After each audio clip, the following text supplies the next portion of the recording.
honestly, I don't really know what to say. Like, I don't know what do we pick on with him? What do we praise with him? We've heard it all before, and that's why like he's not really the huge priority to me in terms of analyzing this draft. There is zero chance that he doesn't go at pick number one.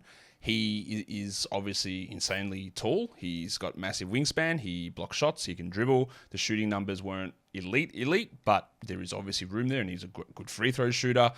He was on a high usage sort of situation in Metropolitans as well. Like a 7'5" guy with a 30% usage is just an astonishing thing to look at.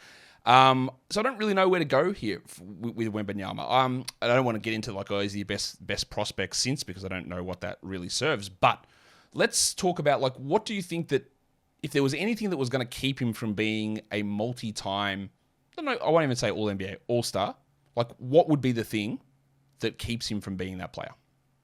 Well, so to be honest, I don't think there's going to be much of anything in terms of another player situation that's going to keep him from that throughout his entire career, other than himself and just how he holds up physically.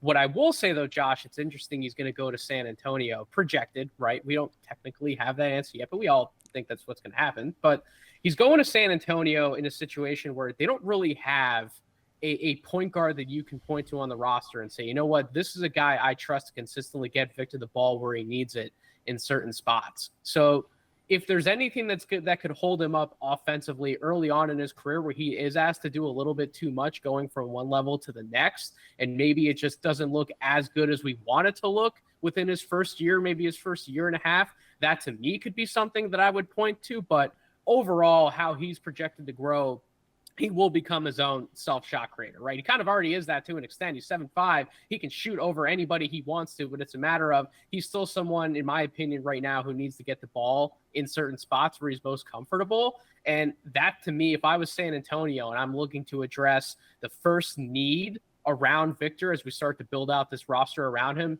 that point guard position, I would evaluate that very closely. Is the answer Trey Jones? Is the answer going somewhere else? Maybe it's bringing in a more experienced veteran. Like if Fred VanVleet doesn't re-up with Toronto, maybe he's someone who they could sign because they're going to have some cap space. I don't know the perfect answer off the top of my head, but that would be the first thing I'd look to address around him to make sure he can succeed. Yeah, because the passing on that team's not great. Like Trey Jones is fine, but like Devin Vassell's probably below average as a passer. He's not bad, but he's probably below average as a passer for his position.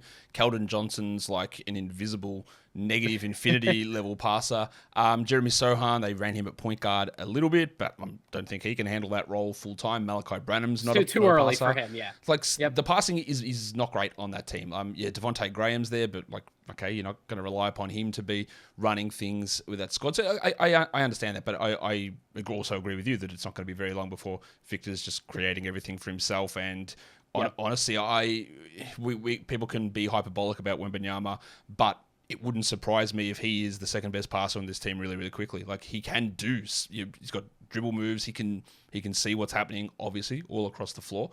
And it's not a high bar to pass on that team in terms of passing ability. Do you have any concerns that the shot never comes around? No, I have zero concern about the shot. The fact that he can create the types of shots that he can at that size with his massive hands and his massive like that, it's utterly ridiculous what he can do from a shot making perspective. And the percentage doesn't worry me one bit, especially, key stats you have up on the screen right there, 83% currently from the line. I get he's had some cold streaks, some hot streaks from the line that have made that percentage go a little wonky throughout the season. But where he's ultimately going to settle in at, if he's 75 plus from the line at the NBA level, I fully expect that 3-point shot to come around, especially since I think he's going to get good looks or better looks in time as that roster develops around him and they bring in better players to complement him.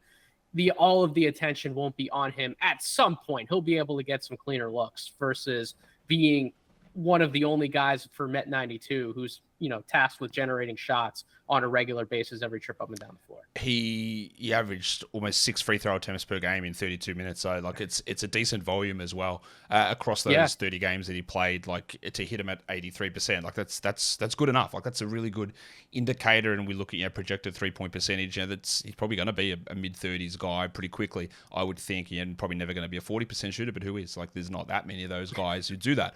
Especially those guys at 7'5" who are blocking 4 shots a game, which is legitimately a possibility for Wembanyama. So I don't think we need to go on about him too much. And that takes